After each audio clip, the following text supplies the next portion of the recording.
All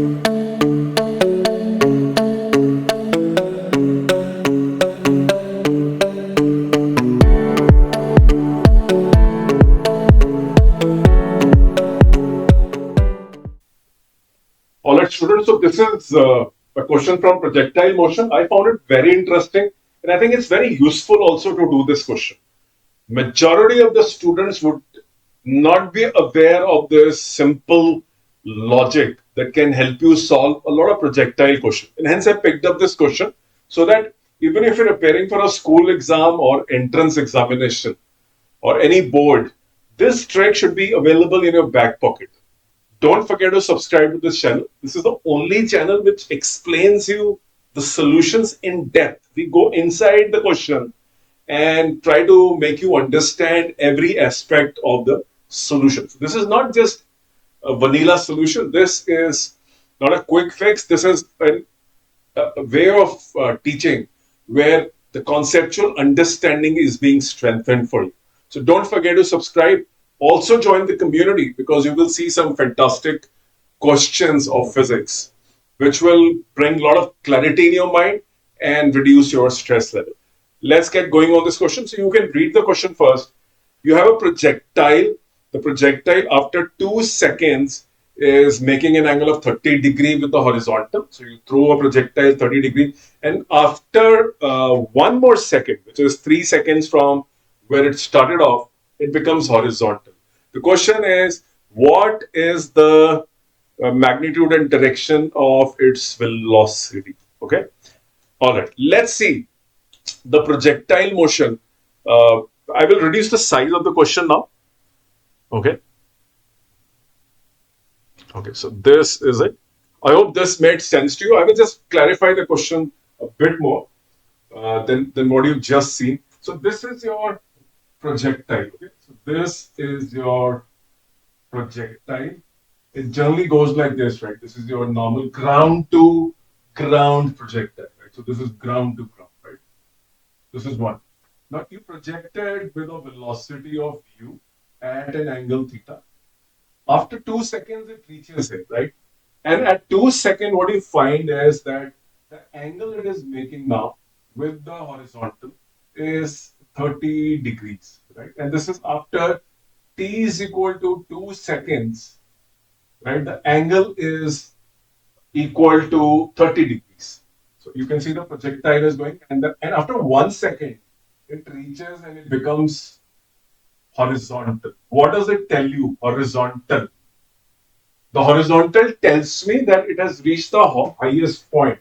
And at the highest point, what you have is the only velocity you have is u cos alpha, right? After 1 second. So your time of flight, in fact, if I were to say time of flight, is basically 2 seconds plus 1 second. 3 seconds is your half the time of flight. If the total time of flight is something, then the half the time of flight is 3 seconds. It is available to us. Okay. Now let's think through the data, right? So let's first concentrate on what happens at 2 seconds. At 2 seconds, the velocity in the horizontal direction is u cos 30, and the velocity in the y direction is equal to u sine 30. So these are the two velocities which we have. If we divide these two, what you get is uy by ux is equal to tan 30, right? So how will you write the velocity which is in the y-axis? Obviously, it's a uniformly accelerated motion with downward acceleration due to gravity. So let's convert it, right? So the way we will write the coordinates is uy is given by u minus gt, which is 2, right? So u minus 2t. Okay. So what do we get? We will write uy as u minus 2t, right? This is my vertical velocity after 2 seconds. After 2 seconds, this is after 2 seconds. And the velocity after 2 seconds in the horizontal direction has no meaning, right? So we will change it.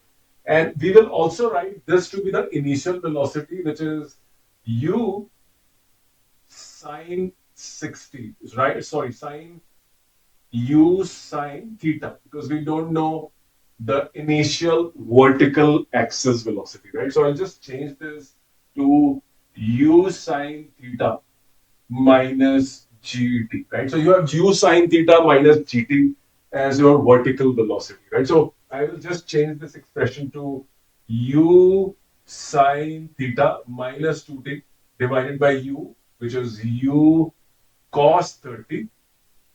And what is the ratio of the velocity and horizontal and x-axis? So this is my component, which is ux, which is same as u cos theta. This is my vertical component. As I started going up because of the deceleration, my velocity keeps on decreasing. So therefore, my velocity has become this much, right? U sine theta minus gt. So if I were to divide these two as the tan, right, the velocity after 2 seconds divided by the velocity in x-axis by 2 seconds, the numerator is y-axis. What do I get? I get equal to tan of 30 degree. So u sine theta, right, minus, so this is u sine theta minus gt, right? So g is 10, right? So I will write 10 here. So u sine theta minus 10t divided by u cos 30, sorry, u cos theta degrees. Right? We don't know the angle of projectile. U cos theta is equal to 1 upon root 3. This is one equation we get at t is equal to 2 seconds. What is happening at 2 seconds? The angle is 30 degree. I use that angle. Uy by ux at 2 seconds gives me tan of 30 degrees. Now let's talk about another scenario. The body reaches middle of the, so the total time of flight, right? The total time of flight of a projectile is equal to how much, right? So if you know we don't know the range here. I think we don't have any idea, but we know half the time of flight is equal to 3 seconds. Also, notice that there is no y component of velocity at the highest point. When you're horizontal, what happens? You have no vertical component of velocity, so your v is 0. So my vy at t is equal to 0 will be given by u sine theta minus g into 3 second, right? So I will get 0 is equal to u sine theta minus 3g, and 3g is equal to u sine theta. See, so far we have got two variables. One variable is the velocity u and the angle of projection unknown, right? So I have been able to establish the product of u and sine theta to be 3g. Now I can use this equation, right? And what I can do is I can substitute the value. Okay, so if you see, this was gt at t is equal to 2 seconds. So I will just write into 2. Okay, so this will become 20 now, right? So this will become 20. GT is 10 into 2 after 2 seconds, right? So this becomes u sine theta minus 20. So I have one equation which links uh, u and angle with that, and this is another equation that I have, right? So what do? I will just bring it there, and so this is 30 is equal to u sine theta. So I'm going to substitute the value of u sine theta there. Let's see what happens. So 30 minus 20 is equal to u cos theta is equal to 1 by root 3. So 10 upon u cos theta is equal to 1 upon root 3. So u cos theta is equal to 10 root 3. Okay. So now we know the value of u cos theta also, right? So we know u sine theta is 30 and 10 root 3 is equal to u. I will just remove this.